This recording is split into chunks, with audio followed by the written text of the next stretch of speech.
Support कर रहा है।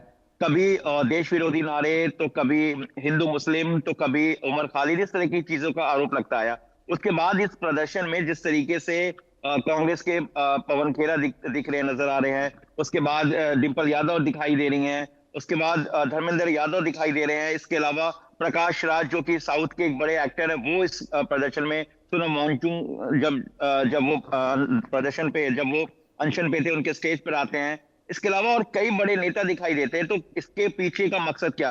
चंद्रशेखर आते हैं, उन्होंने खुलेआम कहा कि देखता हूं कौन रोक सकता है, 20 बिल्कुल। मार्च 20 जुलाई को हम बिल्कुल संसद तक जाएंगे। देखिए, अगर आप किसी स्कैम को लेकर जब अगर आप प्रदर्शन कर रहे हैं, तो अब एक चीज और मैं बताना चाहूंगा कि एनटीए के हेडक्वार्टर तक प्रदर्शनकारी पहुंच गया, यानी कि पूरी दिल्ली को जो है, देखिए, चौक करने की कोशिश की गई। देखिए, आज स्कूल है, सोमवार का दिन है, तमाम छोटे बच्चे इस वक्त अपने घर से स्कूल होंगे, तमाम लाखों माँ बाप जो इस वक्त दिल्ली में रहते हैं, और वो लाखों बच्चे जो इस वक्त स्कूल में है, सोचिए उनके ऊपर क्या गुजर रहा होगा, उनके परिवार के ऊपर क्या गुजर रहा होगा। बिल्कुल। Delhi police law and order को बिल्कुल जीरो टॉलरेंस पे चाह रही है कि लॉ एंड ऑर्डर पूरी तरीके से ना बिगड़े। दिल्ली को पूरी तरीके से जाम कर दिया गया। अगर आप इस वक्त नई दिल्ली की हालात अगर देखें, तो पूरे दिल्ली में, नई दिल्ली में खासतौर से जगह जगह पर जो गाड़ियां वो रुक गई है, हर तरफ लोग दिखाई दे रहे हैं। अब इस भीड़ में जो सीजेपी के जो जिस तरह से प्रदर्शन चल रहा था वैभव, देखिए इस प्रदर्शन में कौन लोग शामिल हो गए? क्या नीट यूजी स्कैम को लेकर यही प्रदर्शन था? मीडिया के साथ बदसलूकी की जा रही है, हाँ। मीडिया और पे भी अटैक जावेद किया जा रहा है, जावेद कैमरा लगातार हम देखकर। तस्वीरें भी अपने दर्शकों को दिखा रहे हैं। बीच की तस्वीर पर अगर आप नजर दौड़ाएंगे तो आप देखेंगे कि पुलिस के ऊपर वो लोग पानी की बोतलें फेंक रहे हैं, पुलिस के ऊपर पथराव कर रहे हैं।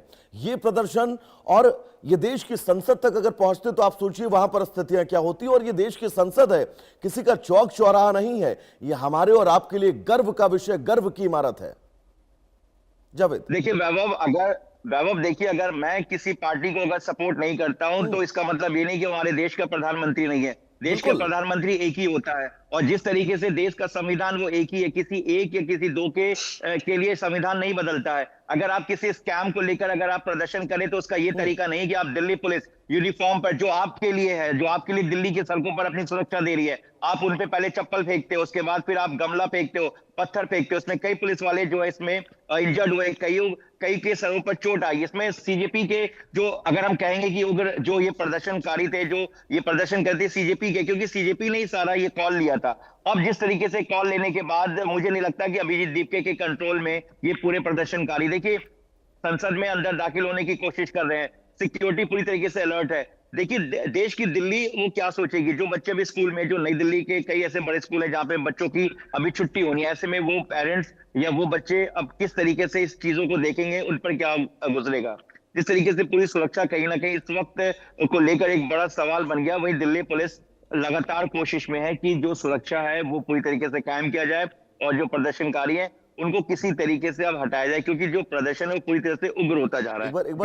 एक बार जावेद ये भी डिटेल बताइएगा हमारे दर्शकों को कि किन किन इलाकों में आज बैरिकेड्स किए गए थे, किन किन इलाकों में रूट डाइवर्ट किया गया था, किन किन इलाकों में पुलिस की मुस्तैदी बहुत ज्यादा बढ़ा दी गई थी। क्योंकि अमूमन दिल्ली में हमने भी आज देखा कि कई ऐसे इलाके थे जो दिल्ली के एंट्री पॉइंट थे, उन इलाकों में भी बाकायदा बैरिकेड थी, वहां पर दिल्ली पुलिस के जवानों की मुस्तैदी थी, पैरामिलिट्री फोर्सेस के जवान मुस्तैद थे। कैसे ये पूरा रूट आज डाइवर्ट किया गया है और दिल्ली पुलिस की प्लानिंग समझाइए। देखिए वैभव, मैं साउथ ईस्ट डिस्ट्रिक्ट में रहता हूँ। जब मैं साउथ ईस्ट डिस्ट्रिक्ट से अपने घर से निकला सुबह के लिए, तो देखा कि सुबह 6 बजे से ही दिल्ली पुलिस पूरी तरीके से अलर्ट है, और जगह जगह पे डिप्लॉयमेंट है। उसके बाद जो निजामुद्दीन का इलाका है, वहां पे बैरिकेटिंग लगी हुई थी। उसके वैली निजामुद्दीन के बाद जैसे ही हम नीचे इंडिया गेट की तरफ जाकिर हुसैन मार्ग से पहुंचे, वहां पर पुलिस की बैरिकेटिंग थी। इंडिया गेट पर पूरी तरीके से बैरिकेटिंग थी। इसके साथ आपको बता दें कि जंतर मंतर केरला हाउस के पास पूरी तरीके से बैरिकेटिंग थी, पटेल चौक के पास बैरिकेटिंग थी, और जो रफी मार्ग की तरफ जो रास्ता जाता है पार्लियामेंट की तरफ, जहां से हम सीधा जो है रकाबगंज गुरुद्वारा की तरफ जाते हैं, वहां पे बैरिकेटिंग थी। पार्लियामेंट की तरफ बैरिकेटिंग थी। इसके अलावा जो आपको नई दिल्ली के तमाम मंडी हाउस का इलाका बताएं, आईटीओ का इलाका बताएं, या फिर हम कनाट प्लेस का जो नई दिल्ली की तरफ अंदर रास्ता आता है, वो पूरी तरीके से बैरिकेड था।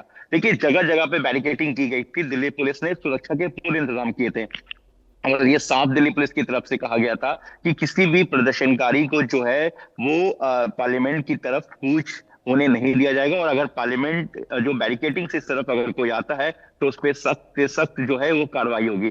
अब खुद दिल्ली पुलिस हमारे सामने अनुराग कुमार जो है वो पहुंचते हैं वहां पर, खुद पार्लियामेंट स्ट्रीट थाने वहां पर जायजा लेने के लिए। उससे पहले law and order zone 1 Divesh Srivastava वहां पे पहुंचते हैं। इसके अलावा ज्वाइंट सीपी, कई डीसीपीज जो है वो वहां पर पहुंचते हैं उनसे इस पूरे हालात का जायजा लेने के लिए। वहां पे सबके अलग अलग पॉइंट्स बने हुए थे, सबकी ड्यूटी अलग अलग दी गई थी। दिल्ली पुलिस ने एक पूरी रणनीति, जो एक पूरी स्ट्रैटेजी वो तैयार किया था कि किसी तरीके से दिल्ली को जाम या दिल्ली को पूरी तरीके से बंधक बनने नहीं देंगे। देखिए इन्होंने भी अपने जो सीजेपी के जो, अब क्योंकि ये सारा प्रदर्शन सीजेपी के कॉल पे हुआ है, सीजेपी के स्टेज पर से ये शेयर किया गया है, तो ये सारे प्रदर्शन की जो जिम्मेदारी है वो कॉकरोच जनता पार्टी की तरफ से। क्योंकि देखिए अगर दिल्ली का जो हालात बिगाड़ने की कोशिश की गई, देखिए वैभव अभी आज सोमवार का दिन है, तमाम दफ्तर खुले हुए हैं। देखिए आप विजुअल में देख रहे हैं कि जो एसीपी जिनको आप देख रहे हैं, एसीपी ईश्वर सिंह है, इनको चोट लगी, इन पे इनके ऊपर पत्थर फेंका गया, गमला तक फेंका गया, यहाँ तक कि फायर सिंगर्स की जो पूरी एक किट होती है वो फेंका गया, जो भी मिल रहा था। और ये फेंका जा रहा था नई दिल्ली डीसीपी ऑफिस के ठीक बगल में, राष्ट्रीय जो ऑफिस है एसडीएम का, वहां से फेंका जा रहा था। और उसके बाद पुलिस के साथ हाथापाई की जा रही थी। शुरुआत से पुलिस जो है इन प्रदर्शनकारी को समझा रही थी, बता रही थी कि आप इससे आगे आपको नहीं आना है, लेकिन ये प्रदर्शनकारी जो है ये मानने को तैयार। बिल्कुल जावेद, बहुत महत्वपूर्ण जानकारी आप दर्शकों तक पहुंचा रहे हैं, लेकिन एक बार इन तस्वीरों को हम ब्रीफ कर दें। अगर आप अपनी नजरें दौड़ाएंगे तो आपको पीछे इस देश की संसद नजर आएगी और उसके ठीक सामने इन प्रदर्शनकारियों पर आंसू गैस के गोले छोड़े गए हैं।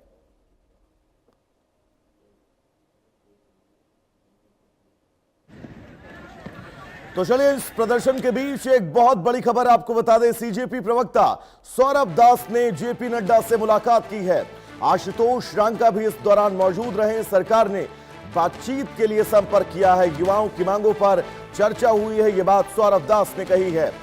कॉकरोच जनता पार्टी के प्रवक्ता सौरभ दास, जिन्होंने कहा कि जेपी नड्डा से उनकी मुलाकात हुई है, सरकार ने आश्वासन दिया है कि युवाओं की जो मांग है, इस प्रदर्शन की जो मांग है, उस पर विस्तार से चर्चा की जाएगी। तो बहुत बड़ी खबर, उस बीच हम ब्रेक कर रहे हैं। सीजेपी प्रोटेस्ट और इन तस्वीरों के बीच आशुतोष रांका और सौरभ की मुलाकात जेपी नड्डा से हुई है। केंद्रीय मंत्री जेपी नड्डा से मुलाकात, सरकार ने बातचीत के लिए संपर्क किया है, इस बात की जानकारी सौरभ की तरफ से दी गई है। सौरभ, अगर मैं आपको बताऊं तो कॉकरोच जनता पार्टी के युवा प्रवक्ता हैं। इस पूरे प्रदर्शन को लीड करने में भी उनकी महत्वपूर्ण भूमिका है। अभिजीत दीप के फाउंडर मेंबर कॉकरोच जनता पार्टी के। लेकिन इन तमाम तस्वीरों के बीच अब बहुत बड़ी खबर कि सरकार ने बातचीत के लिए संपर्क किया है। जेपी नड्डा, केंद्रीय मंत्री, बीजेपी का बड़ा चेहरा, सरकार का बड़ा चेहरा, जेपी नड्डा ने मुलाकात की है इन तमाम लोगों से, इस डेलीगेशन से, जिस डेलीगेशन ने अपनी तमाम मांगों को जेपी नड्डा के समक्ष रखा है। जावेद हमारे साथ लगातार जुड़े हुए हैं। जावेद, दो स्थितियां एक साथ चल रही थी, जैसा कि आपने जिक्र भी किया कि अभिजीत दीप के और सौरभ जो प्रवक्ता हैं सीजेपी पार्टी के, वो सिर्फ और सिर्फ जंतर मंतर तक नजर आए। उसके बाद वो बातचीत के लिए एक डेलीगेशन सरकार के पास पहुंचता है और जेपी नड्डा से मुलाकात होती है।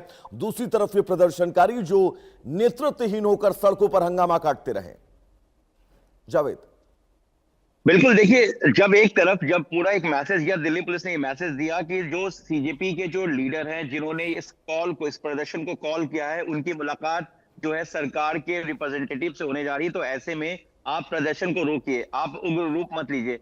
लेकिन ऐसा कुछ नहीं हुआ। जहां एक तरफ देखिए जिस तरीके से जेपी नड्डा से सौरभ दास की मुलाकात हुई है और सौरभ दास वहां पर पहुंचे हैं, और इस तरीके से जहां एक तरफ मुलाकात हो रही थी इस पूरे नीट यूजी स्कैम को लेकर, और वहीं दूसरी तरफ इस तरीके से दिल्ली के सड़कों पर, अगर संसद भवन के पास का हम अगर हम इलाका जो एरिया बताएं, या फिर हम रफी मार्ग बताएं, या फिर कृषि भवन का इलाका बताएं, मंडी हाउस का या इलाका अगर हम कहें, या फिर हम जंतर मंतर से पार्लियामेंट स्ट्रीट की तरफ की अगर हम बात करें, तो सभी जगह पर ये प्रदर्शनकारी उग्र रूप से जो है वो कहीं ना कहीं दिल्ली की लॉ एंड ऑर्डर को बिगाड़ने में लगे हुए थे और दिल्ली को पूरी तरीके से बंधक बनाने की कोशिश कर रहे थे, खास तौर से नई दिल्ली के इलाके को। तो ऐसे में जो लीडरशिप है, जो कम्युनिकेशन है, वो इन प्रदर्शनकारियों और सीजेपी जावेद, के जो बिल्कुल नेता बहुत जो कोशिशों के बीच बड़ा अपडेट यह है कि इस नेतृत्व की जेपी नड्डा से मुलाकात हो चुकी है। तो कुल मिलाकर यह कहा जा सकता है कि यह प्रदर्शन फिलहाल खत्म हो गया है। जावेद, आपका बहुत बहुत शुक्रिया इस तमाम जरूरी अपडेट्स के लिए। तो चलिए दर्शकों, आगे बढ़ेंगे। उस बीच बड़ी खबर आपको बता दें, यूक्रेन का मॉस्को रीजन पर बहुत बड़ा हमला, वाइल्ड बैरी